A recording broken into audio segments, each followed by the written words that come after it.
Est-ce que ça vous arrive aussi d'avoir ce genre de livre que vous n'avez pas particulièrement apprécié, mais auquel vous pensez très souvent?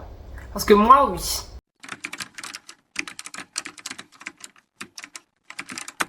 J'ai eu cette idée de vidéo qui a pop-up dans mon esprit.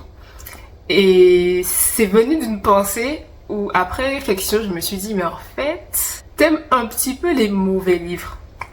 Et je me suis dit, mais en vrai, des fois, pour sortir d'une panne de lecture, il n'y a jamais rien qu'un bon mauvais livre.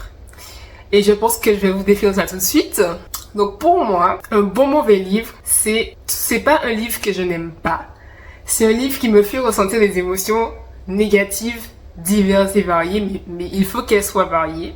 Et il ne faut pas juste que ce soit un livre qui m'ennuie. Donc, il faut que je sois en colère. Et c'est là où je différencie un bon mauvais livre de juste un mauvais livre. Même si, on s'entend, il n'y a pas de bon mauvais livre, c'est juste mon avis subjectif. Mais ce que j'entends par un bon mauvais livre, c'est vraiment un livre où je suis colère, mais que j'ai soit pas envie de lâcher, soit je l'ai DNF, mais malgré ça, je suis toujours en train d'y penser et de me dire, même si j'ai lu que la moitié du livre ou moins, c'est toujours, ça prend trop de place dans ma tête, gratuitement, et je me dis que ça ne fait pas sens. Et donc vient la question de est-ce que j'ai aimé ou non? Parce qu'il n'y a pas à penser à un livre autant alors que je lui ai mis une étoile. Donc, je sais pas si vous me suivez toujours. Donc, ça peut être un livre avec une plume qui ne me plaît pas du tout, par exemple. Une plume un peu qui sort de l'ordinaire, par exemple, que je suis pas habituée et donc je n'arrive pas à m'habituer. Ou que l'histoire n'a ni queue ni tête et ça m'agace, en fait, ou les personnages m'agacent, surtout si c'est le personnage principal, ça va être... c'est d'autant plus rocambolesque. Mais voilà, c'est un petit peu les ingrédients pour moi d'une très bonne mauvaise histoire ou d'un très bon juste mauvais livre. Et en fait, c'est là que je me suis rendu compte que je prends un petit peu de plaisir en fait à les détester, ces livres comme ça. Je pense que vous comprendrez peut-être normalement la prochaine vidéo qui sort, je ne vais pas vous spoiler, mais je vais peut-être en reparler parce que je suis sortie de ma zone de confort, mais vraiment à l'opposé. Pour ceux qui me connaissent, vous allez vous dire, enfin, vous saurez de quoi je parle. Mais je prends plaisir à taper dessus. Quand je fais des reviews avec ma book bestie par exemple, c'est comme si on fait le thé et là je descends le livre, comme ça. Et lui, c'était un gros malade, et ça n'allait pas, il a plu, mais pourquoi l'histoire comme ça m'agace, et tout ça, et j'y pense, et en fait, il prend plus d'espace, ou tout autant, qu'un livre que j'ai beaucoup apprécié, mais souvent plus, en fait, mais je pense aussi que ça vient de l'être humain, et qu'on ressent toujours la colère plus forte, et les émotions négatives prennent toujours plus de place que le positif de façon générale. Soit. Mais quand même, voilà quoi, il y a plein de livres que j'ai adoré, que j'ai mis 5 étoiles. On va pas reparler de l'amie prodigieuse encore, de Elena Ferrante. Mais ce sont des livres comme ça où là j'ai ressenti des choses négatives, mais ce sont mes livres préférés à l'heure actuelle. Donc ça va plus loin que ça, que ce soit juste binaire, négatif ou positif. Mais souvent, un livre que je n'ai pas aimé va me marquer plus qu'un livre que j'ai aimé moyennement. 3 étoiles par exemple. Et c'est là que je vais prendre l'exemple de une petite série que j'ai lue récemment. Donc c'est The South Girl, donc le tome 1 et 2, qui m'ont été recommandés justement par une de mes amies. Et ça c'est une saga que je n'ai pas aimé. C'est-à-dire que le tome 1, je crois que je lui ai mis 2 ou 2,5. J'ai voulu le synopsis. Quand la princesse des quartiers sud de Chicago débarque dans l'université la plus prestigieuse du pays pour débusquer l'ignoble violeur qui terrorise les étudiantes, ça provoque forcément des étincelles. Elvira Petrova, 19 ans, tombe des nues quand l'avocate de la très renommée King's University lui fait une proposition des plus inattendues contre un petit service. Le deal est risqué, mais bien trop tentant pour qu'elle puisse le refuser.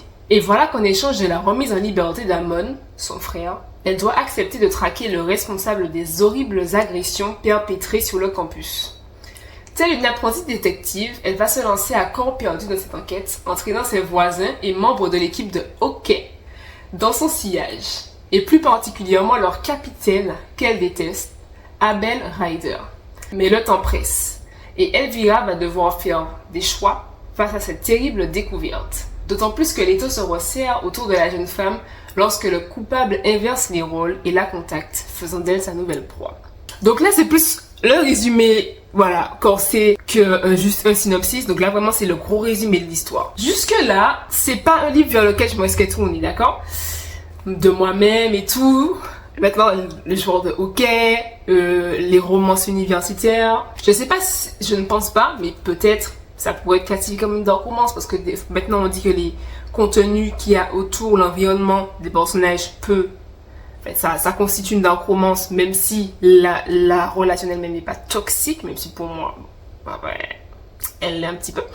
Mais voilà, il y a un contexte et c'est pas juste une romance universitaire, c'est sombre, voilà. Ce livre, vraiment, il m'a agacée. Il m'a agacée. J'ai fait une review détaillée, tellement il fallait que j'extériorise les sentiments de colère qui m'habitaient, quoi. Parce que la personnage principale, elle était quand même... On pouvait s'identifier et je n'ai pas détesté. Par contre, j'ai détesté sa relation avec le protagoniste masculin et je n'ai pas aimé le protagoniste masculin du tout. Le fait qu'il y ait une sorte de romance toxique entre une meuf de 17 ans et un gars de 20 ans, une fille qui est au lycée et un gars qui est déjà à l'université, donc dans l'équipe de hockey, et un gars mais full toxique et une meuf super prude, on en est encore là, quoi. Le fait que l'histoire soit un petit peu tirée par les cheveux aussi, et cette espèce d'obsession mais non dite que tous les hommes et les personnages avaient aussi pour la protagoniste féminine, dans le sens où certes c'était leur amie, mais il y avait des explications, mais en fait ça me satisfaisait pas de pourquoi ils avaient lâché leur pote. Tout le monde s'était lié d'amitié avec Elvira, la protagoniste féminine, et en fait j'aimais pas ça parce que ça faisait très... En fait tous les regards et toute l'attention étaient posés sur elle, mais je trouvais pas que les raisons étaient suffisamment justifiées pour que ça le soit. Je trouvais les personnages quand même assez caricaturaux. Et ça joue sur les clichés en mode quand on a la parenté du personnage masculin qui dit que je vais pas tomber dans le cliché, mais oui, on est dans l'équipe de ok, donc oui, on play, voilà quoi. Pardon, mais en fait, jouer sur les clichés n'enlève pas le cliché. Désolée. Et ça, toi, en fait, je me perds dans mes mots. C'est tout cet environnement qui m'a agacée et c'est pour ça que je ne lis plus des livres comme ça. Parce qu'en fait, à chaque fois qu'il se passait un truc, j'étais en mode, mais je roulais des yeux. Mais j'ai quand même lu le tome 2. Donc je l'ai acheté, même en pré-vente, je crois. Donc je sais pas si c'est moi qui me mens moi-même. Je n'écarte aucune possibilité. Mais quand même. Pourquoi je me suis infligé ça? Mais il fallait que je sache. La suite. Alors que, il y a des livres, pour moins que ça, j'ai terminé. Il suffit que le livre m'ennuie. Tiens, dernièrement, j'ai lu La Métamorphose de Kafka, que je n'ai toujours pas fini et que je ne sais pas si je vais finir. Parce que le livre m'ennuie profondément, je n'ai pas envie de savoir ce qui se passe, j'arrive pas à tirer la profondeur et pourtant c'est court. Ça fait même pas 100 pages, c'est super court et je n'arrive pas à le reprendre. Mais ça là, ces trucs là que j'aime pas là, ils vont vite. En plus le livre, je l'ai lu en numérique, il coûte pas cher. Il y a tous les éléments, mais en même temps aucun élément pour que je termine ces lectures. Ça me fasse une forme de plaisir coupable, en fait. Voilà, tous les éléments, romance bizarre, capitaine de hockey, et puis aussi la représentation bisexuelle, puisque la femme, la personnage principale, elle est bi.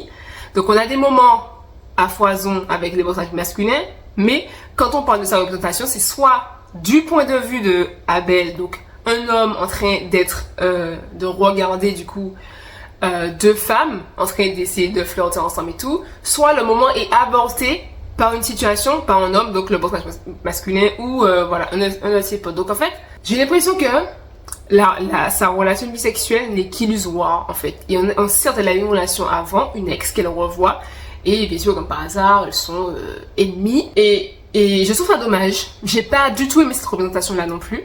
En tout cas, je trouve que c'était un très bel exemple de c'est quoi pour moi un bon mauvais livre et pourquoi j'ai toujours envie des fois d'en lire, même si je sais que c'est pas mon style ou que je sais que je vais pas aimer, parce qu'en fait ça me fait sortir de panne de lecture et limite ça me donne envie de lire autre chose parce que et je prends plus de plaisir parce que je me dis c'est mieux dans mon c'est plus dans mon style et ben forcément je passe un bon moment aussi après quand je ne lis pas des livres comme ça. Mais je pense que ce genre de lecture fera toujours un petit peu partie de ma vie quoi qu'il.